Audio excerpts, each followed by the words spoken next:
Hi everyone, and welcome to another Crypto Setups tutorial. Today I'm going to take you through how you set up a vault using the MakerDAO system. Uh, I'll talk through exactly what it is. The MakerDAO protocol allows you to basically lock up Ethereum and mint a stablecoin called DAI. So it enables you to basically take your assets and lock it up and get a stable coin and then use that stable coin for whatever you choose. Um, so I wanted to run through how you can do this, some of the options, the different protocols that are available to do this. So over here today, I will take you through the Defisaver protocol. That's set up by Compound, the same company that is Compound. Um, I found this quite simple, and especially if you're new to this space, it's simple and it enables you to do a couple of things on top of the basic protocol that Maker has designed. So part of the Maker system, you can actually just use their build system, which is Oasis, to lock up some ETH and draw some DAI out, and then do what you want with the money. However, Defisaver gives you a few other options, which I'll run through. Then also there's Instadapp, which is also a great little tool to use that gives you additional features. And again, I'll talk through that in a separate video. Today's point of focus is using Defisaver. So I'll jump right in and give you more clarity as we go through each of the steps. So the first thing you need to do is connect your wallet. Put some ETH here in this wallet so that I can take you through the tutorial.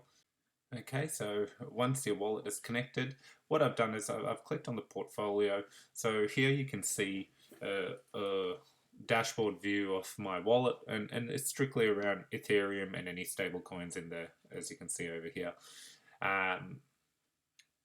You can see the various other protocols that it allows you to do various things on with Compound, with Aave, Smart Savings. I won't touch on any of these at the moment. I'm strictly going to focus on the MakerDAO. So via MakerDAO, if this is the first time you've connected, it probably won't say show empty vaults. I actually have used this address and I have a vault that I no longer use, but I'll explain that in a bit. So over here, so on the left hand side, you can actually click on each individual. So if you can see over here, see it'll just show you the Compound. You could go into Aave, but as said, I'm going to focus on MakerDAO. You can see over here I've got a CDP. I've been saying that wrong, apologies. Currently empty. If you didn't, it would just say open a new one. So if I click on create, here we go. Okay, so what we're doing here is locking up your ETH. So one of the great things about the system is potentially say you have a fair bit of ETH, okay, and some you want to unlock some of that, but not lose your Ethereum stash. So what you can do is come on to this protocol and say deposit some of your ETH and withdraw a stable coin. That way you still have your ETH, although whatever you've withdrawn on it is what you'd have to repay. So that's the basis of it. So over here, when you go to create a CPD, so there's various options. So to give you ETH is the option we require, and I'll show you the difference over here. So let me put in some figures. So say you want to put 2. So what we're seeing here is you're locking up 2 ETH, which is, it tells you it's worth this much at the moment. It's automatically calculated a few things. So I'll run through each of this. ETH exposure, that's standard. I'll cover this off in a second. At the moment, this collateral ratio is what I'll focus on. So As you can see, it's got a few different ratings where, if it's giving you a green, it's safe, risky, gamble. What this is, the way the protocol works is for every dollar you mint, you have to, so you can see you have to have 150% locked up. So, for example, if we go on 1 ETH, um, and I went max. So 1 ETH is worth $382. The maximum I could borrow off that ETH is $255.28. Now, would I do that? No. Why? Because it needs to be, for you to be safe, you want to over collateralize it. That's why even by default, when you put in, say, 2 ETH, you can see it defaults sets it at 250%, so that you can only borrow, it's borrowed 306. Why is this important? Well, one of the reasons you don't want to get rid of your Ethereum is, it's very volatile. It can go up quite quickly and go down quite quickly. So on that basis, you lock it up and get a stable coin, because the stable coin is going to be dollar to dollar. However, because the price fluctuates of ETH, the way the system works is, if it always needs to have 150% collateralization. So if you were to borrow the maximum amount and ETH's price suddenly dropped, you can see over here that if I were to use my 2 ETH and borrow 510, right away, if it fell below $382.92, the system would automatically sell my locked ETH to pay off the debt. So that's why it's saying it's a gamble and it's risky, because essentially we know Ethereum's price could change within hours. It could go up $20 or drop $20. So this is why you never go at 150%. You always go over. So in this example, if I were to lock up 2 ETH, and say I'll borrow 150. Yep, great. So what this is telling me is, what is the perks of doing that? So I've locked up 2 ETH, I borrowed $150. You can see I'm way over collateralized based on my ETH. You can see the market price is currently here based on Maker. And my liquidation price is $112.50. So what this means is, if I borrow $150 on 2 ETH, I will not lose any of my 2 ETH that I've put up as collateral unless the price were to fall below this amount. So there, I've got a huge buffer there. So I'm feeling quite okay about that. And that's where it constantly changes. So if I borrow 300, you can see, yep, okay, so it's still well above in the safe zone, and ETH's price would have to drop $225 in order below that, and that's where I would lose some of my ETH over here. It will get liquidated, sold off to pay off the debt, to make sure I'm always keeping 150% collateralized ratio. Okay, so 150, great. Now the liquidation ratio, so it's telling you at what percentage, so that's what I touched off. Now the stability fee, so this is at 2%. So what it is whatever you borrow, you're paying 2%. This fee can change, so it's very important to keep an eye on it. For a long period of time, it was 0. Now it's gone up to 2. It has been up to 15%. So you need to keep an eye on this fee. But at the moment, if I were to take a $150 loan with my 2 ETH, I'd be paying 2% on top. And this is your final, just saying that this is the amount of DAI that can be potentially minted at the moment, because they have barriers. Up to a certain amount of DAI can be minted based on various things, and when that finishes, if they reach that level, then they'll pass a vote whether they can mint more DAI on top or reduce it, depending. The idea is to get more DAI in circulation into the ecosystem, so it will always go up, but just something to, that's what that field is.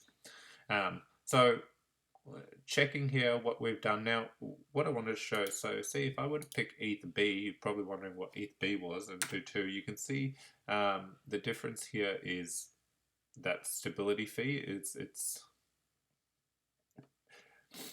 You can see what the second option is. It lets you only put in 130%. So instead of the 150, it drops to 130. And you can see you're paying a higher fee. So it's just giving you a few options.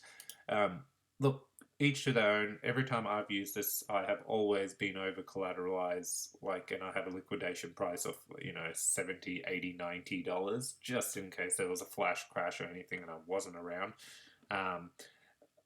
But that's me.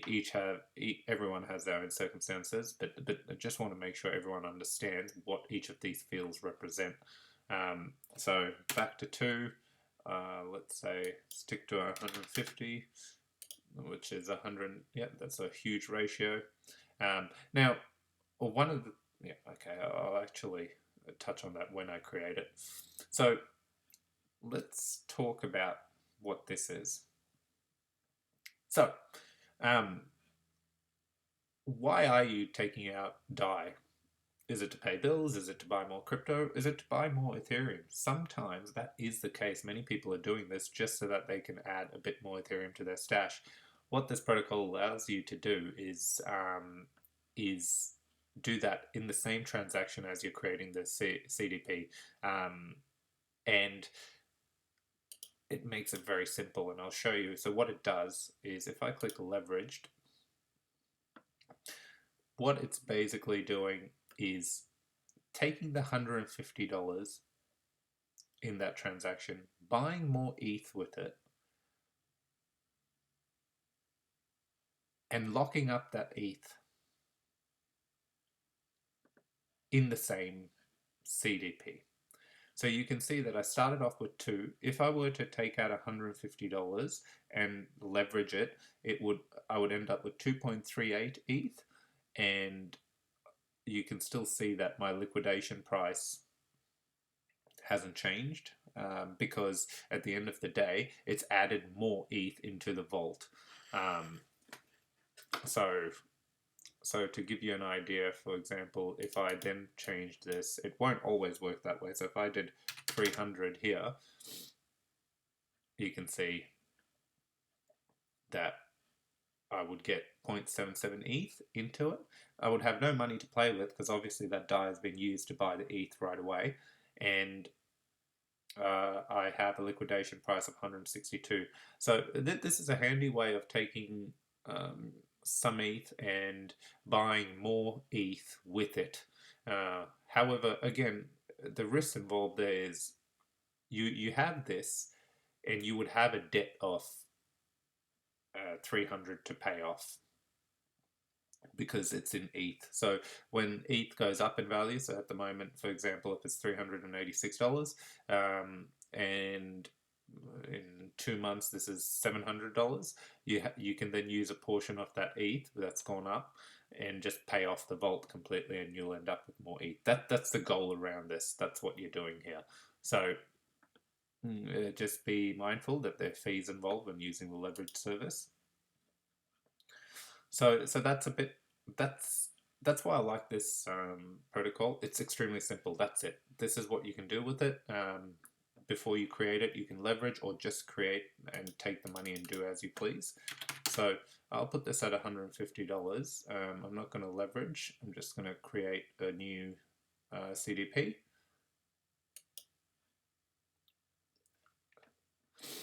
Now, as you can see, it's quite expensive to do just based on the way the transaction works. So what I'm going to do is, I'm just checking the different fees. I'm going to go cheap. I'll accept it. So as soon as you accept it, it prompts you. So you can see that if I lock up my 2 ETH, I would be spending a little bit on gas. I just want to check. That should still go through. So I'll hit confirm. So we'll wait for this to process. You could open it in a new tab and see. So we've got a bit of a timing around that. It could be a bit quicker. So what I'll do is we'll wait for this to process and then show you how it looks, where your money sits, and then what are your options and what you can do from there. One thing to also keep in mind over here is I have created a CDP before here, so it didn't prompt me for an approval. So if this is your first time using the protocol, as always, it will prompt you for an approval first, and when you approve it, then you'll create a fee now. Then you'll create this. So the approval itself will be quite cheap, not as expensive as this transaction itself. Okay, so here we go. Let's take a look at what's happened here. I'll just do a quick refresh.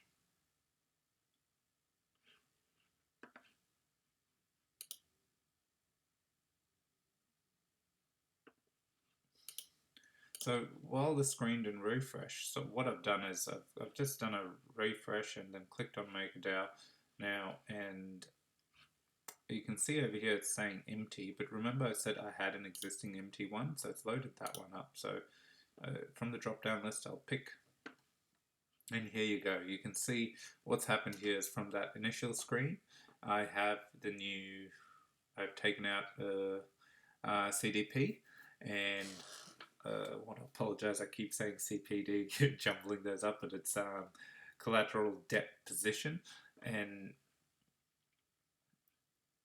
this is what the screen looks like once it's done. So a few things, a few different options now, and I wanted to take some time and run through each of these. So it's telling you the same stats, and the great thing is when you hover over it, it'll give you any additional information. I've locked 2. I've withdrawn $150 from my 2 ETH. You can see I'm way over collateralized. There is an option here. You can see automation for it would automatically top up or leverage, but you have to take out quite a considerable CDP for that, so I'm not going to touch on this now. And you can see a few things over here. Stability fee, this is where you'll see what it's sitting at, currently 2%. I could close this, and so which would mean paying the DAI, or you have 2 options to do it, either via DAI or using the ETH you have to pay off the loan. You could transfer it to another wallet, and you can see over here that this is the total value I've locked up. I've withdrawn this much, and currently, if I wanted to, I could draw some more money out. And the lifetime profit, so this would be measured, so if ETH price has gone up, it would then start changing versus it dropping. Now you have 3 additional tabs here. Now again, with this, the great thing is when you hover over each of it, it tells you what to do. So when by default it's on advanced, and what we have here is it generates DAI to buy ETH and add it to your CPD in a single transaction. So this is that leverage function. So say you had taken out the CDP and you've created your vault here, and you decide not to leverage, and you've come here and thought, okay, you know what, I want to leverage. You can actually do it in this screen. So it already gives you a maximum, but remember, if I click maximum, you can see it changes the stats. Maximum will default it to 150%. Now, this is very risky, and I don't advise, even though this is not advice, but I wouldn't encourage anyone to do this. But this is a good idea. As you can see, when you adjust it, it shows you what it would look like after the transaction. So over here, if I were to take the maximum it allows me to take, I would end up with 4.85 ETH. And my debt would be this much, and you can see over here my liquidation price would have jumped up to 385. So literally, if ETH dropped by a couple of dollars, the ETH I have as collateral would start getting sold off to maintain 150%. And I just want to make sure everyone really understands this, because it is you cannot have, it cannot drop under 150%. If this ratio drops under 150%, the ETH you have as collateral will get sold at the market price to lower your debt position to ensure that it keeps staying at 150%. So if I get rid of this, you can see here, hence my ratio is insanely high, which is great because ETH would have to tank by a few $100s before my 2 ETH would be at risk. Okay. So that's the boost function. It allows you to leverage. Now this is the repay function in advance, and this is where you take out. So this is basically using your ETH to pay back the debt owed. And you can see over here, max, if I, there you go, if I, this is the one time you can use the max button, and if you hit max, it shows it'll sell 0.38 to pay off my 150 over here, and I would end up with, you can see, 1.60 and no debt. Don't want to use this option just yet. Now, collateral.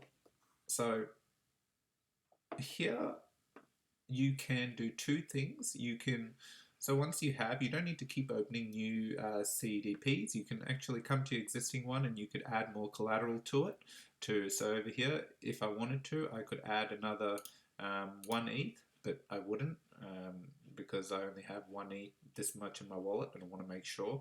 So say I could add 0.50 ETH, and you can see over here it would lower my liquidation price. If I wasn't drawing any more money out, this is what it would do. So this is a great way. If you say, for example, you had a $200 liquidation price and you notice ETH's price wasn't looking too good and you wanted to lower that, you could add more collateral without drawing out any DAI, and that would keep lowering the liquidation price for you. And the withdrawal function is if you say, again in this example, let's delete this and run through it. So I've got 2, I wanted to withdraw 1 ETH, so I could pull out my ETH, and then you can see that the liquidation price would raise up to 225, but I'm still well above that 150%. Again though, if ETH's price was at that, this is each to their own. What's your risk appetite you want to take here? If there was a large fluctuation in the Ethereum price. So that's what this field is about. And debt. Now, again, so here's an example. Because I've done this as a tutorial, I will look to close this and I'll just look to pay back the $150 rather than selling my ETH because I want to keep a hold of my ETH. So as long as I have the DAI in the wallet, it will allow me. If it doesn't, it won't. But the two fields is either pay back the debt or if you wanted to draw more money from here. So at the moment I have 2 and I was like, oh, I need an extra 50 and I could take out an extra 50 and you can see that my liquidation price would go up and my collateralized ratio will come down.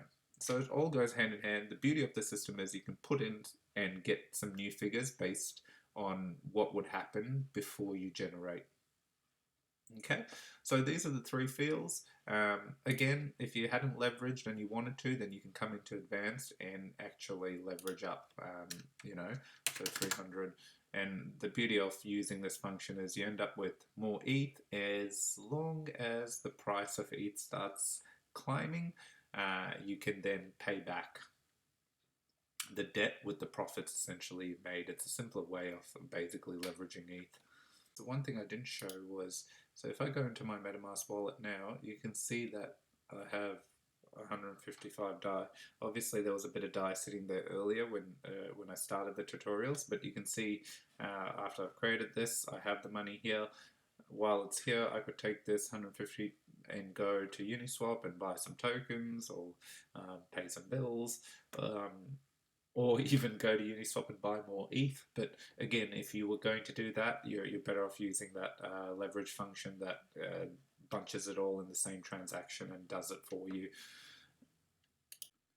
So just to summarize what I've taken you through today is connecting your wallet, accessing the Defisaver protocol, creating your new CDP, opening your own vault. We have talked through all the options and what they mean, and also shown the leverage option where it allows you to automatically buy more ETH and lock it into the CDP in one transaction, which is a fantastic feature. Then I've run through all of these options and what they mean and what you can do once you've opened the CDP. So in case your strategy has changed, as once you have the DAI, what you want to do with it. And just run through the overview of the protocol. So I'll stop this tutorial here. The next piece I will do on this is I'll do a separate one where we close the this CDP, which would be basically paying back the loan we borrowed. And there are two ways. You can either use ETH that you have locked up to pay it off, or if you had the DAI back, you can just pay back the DAI, and your ETH will then be unlocked and back in your wallet. So I'll do that as a separate tutorial, given that I have taken up a considerable amount of time here. And yeah, if there's any questions, please ask away in the comments. If there's anything specific you want me to do a tutorial on, please let me know in the comments. I hope you've enjoyed this crypto setups tutorial, and stay tuned for some more tutorials.